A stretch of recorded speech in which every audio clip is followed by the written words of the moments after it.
What is going on, everyone? Thank you all so very much for listening to this hotline. Yes, it has been a while since I've done a hotline, mainly since last week when I was celebrating the signing of Garrett Cole to the New York Yankees. And I got some Yankee stuff to start off this hotline.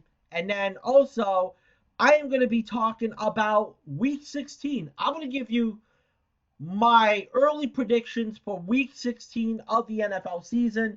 But before we do that, I want you guys to subscribe to the channel.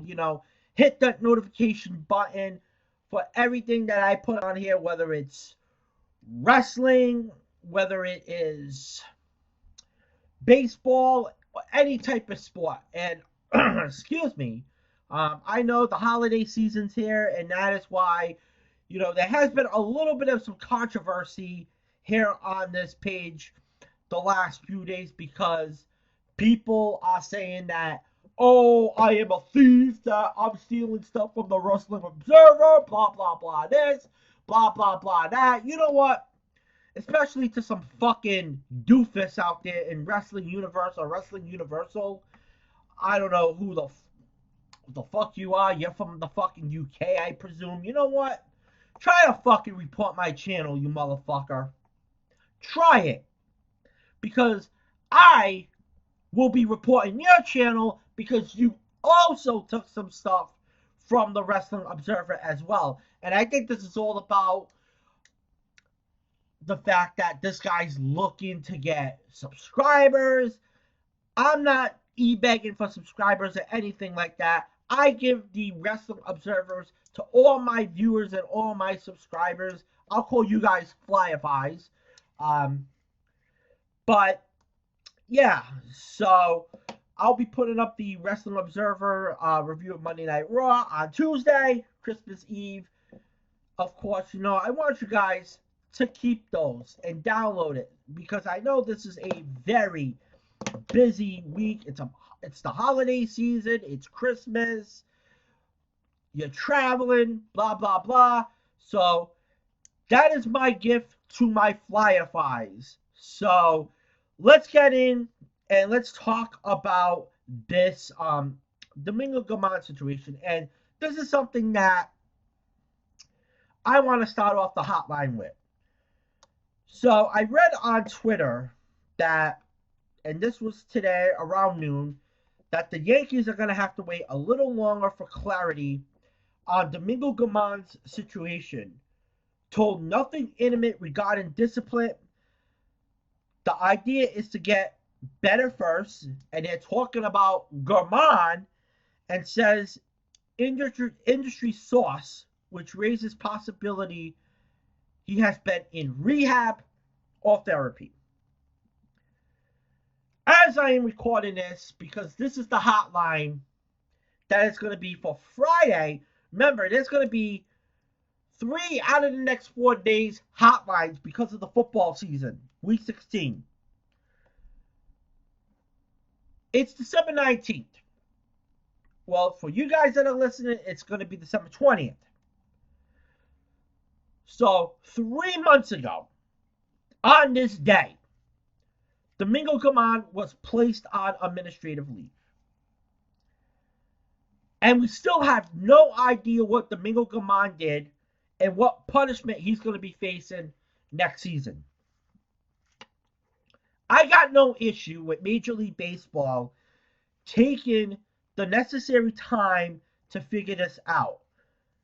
And I thought we would hear something by now.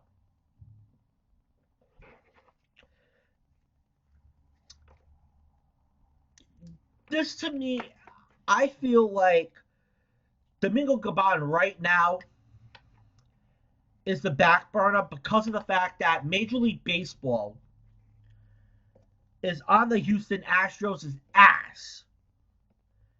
And that seems like a stretch. But considering we don't know anything, and the fact that we're going into late December, and reading this update, it suggests that Guzman has to get better first. Personally, I'm going to say this. I think he's in rehab. I really do believe he's in rehab right now. Because it's clear something bad happened. But you can't speculate that because there's no information out there. What basically people are going to be doing right now is hearsay. And it would appear there's a lot of levels to this story, which explains why it has taken so long for this to be resolved. Still, I've never seen a story like this kept quiet for long. And not only are we Yankee fans are in a limbo here, but also the New York Yankees organization. Because Domingo is one of the best pitchers in that organization, and the team has no idea how long he's going to be inactive. Obviously, this is a very serious situation, and I'm not taking anything away from that. But there's a baseball side to this, and it has to be resolved. Hopefully, Domingo Germán is taking this seriously, getting the help that he needs, and he changes for the better. And finally, week 16 of the NFL season, and I am going to be doing my predictions here on the week 16 games, and I'm going to start it off here with the Houston Texans as they go up against the Tampa Bay Buccaneers. I'm going to say Tampa Bay wins this game 34-24. Jameis Winston's going to get the victory at home, but in the fashion that we've grown accustomed to over the years, I can see him throw 2 picks in this game, but I can see him get 4 touchdowns in this. Excuse me. So I'm going to go with the Bucs.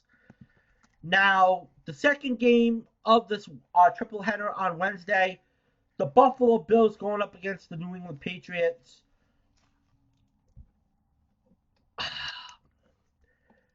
With all the shit that's happening with this team, I mean, last week, it was the old New England Patriots.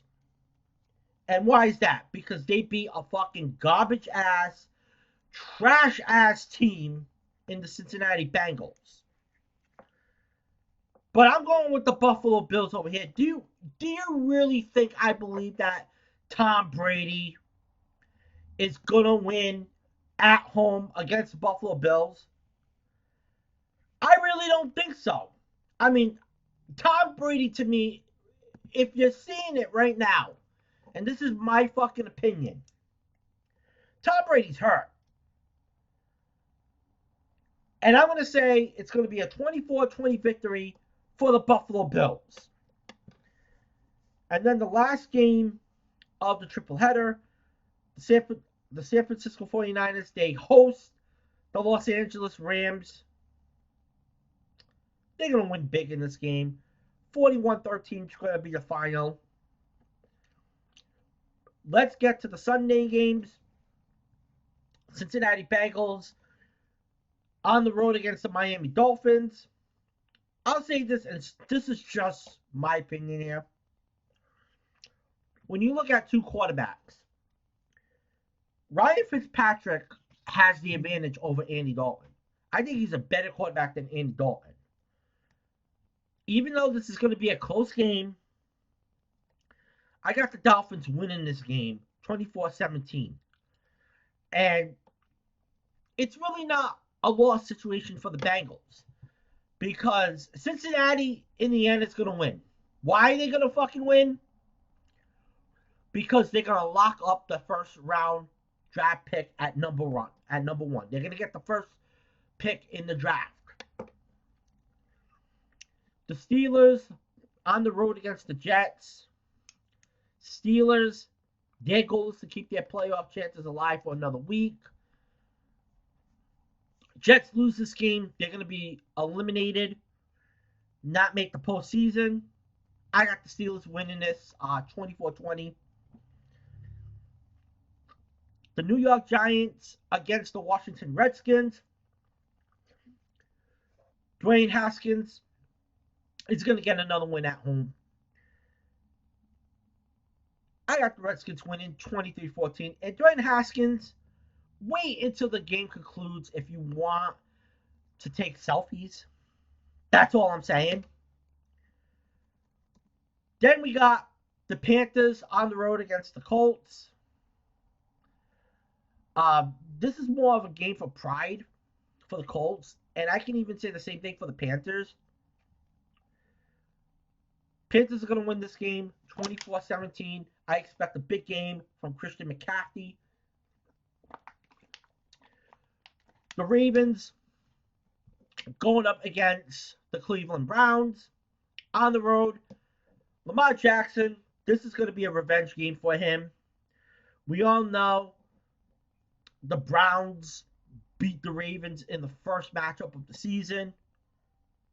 I see this going the other way this time. And this is going to be a blowout.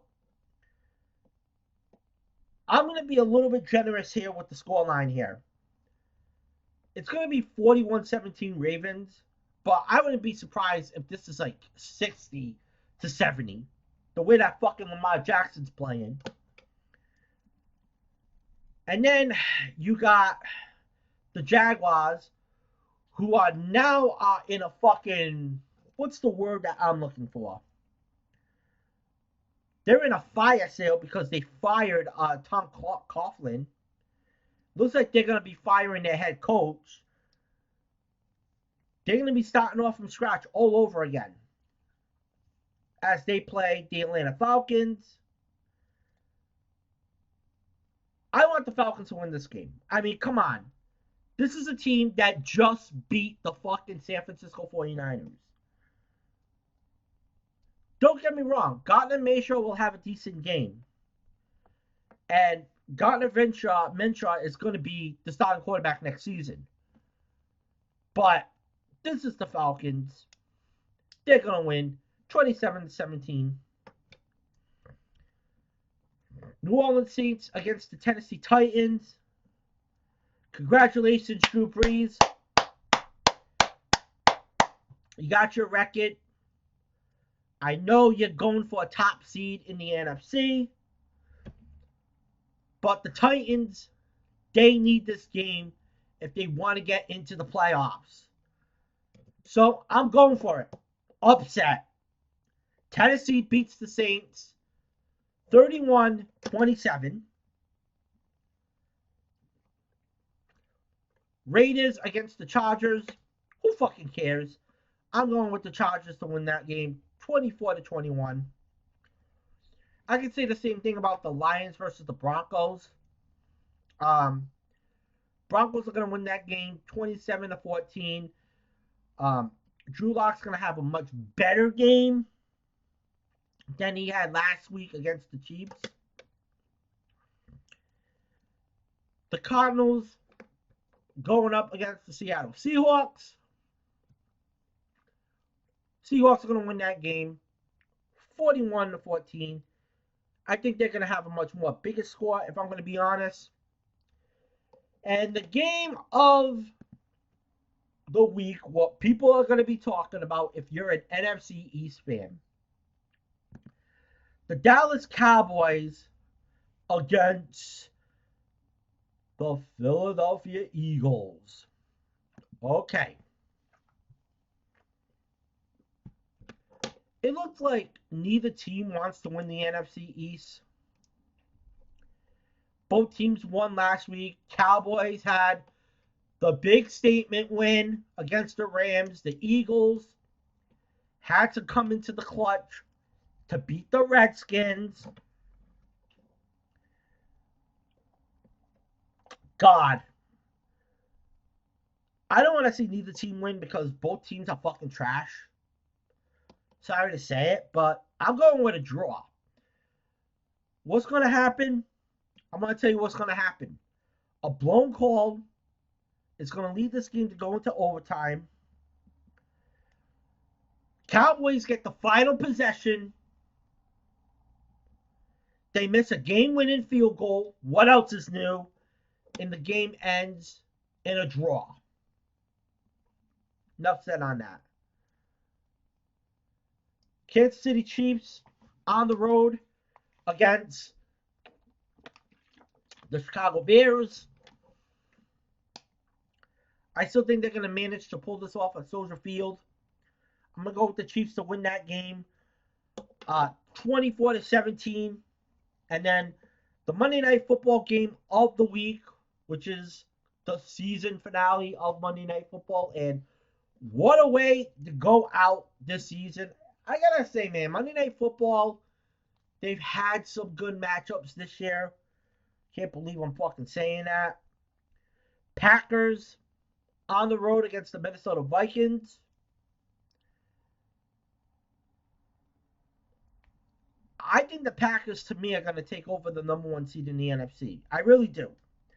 This game's going to be a classic. And it has so much reasons why this game's going to be a classic. Because of the fact that I mentioned the Packers, they want that number one seed. Minnesota is playing for a final spot in the playoffs. This got the makings of a Shakespearean drama game. And I'm going to go with the Green Bay Packers to win that game 34-31. It's going to be a classic. A little bit of an appetizer before Christmas. So that is it for the hotline here. I am out. Deuces and love.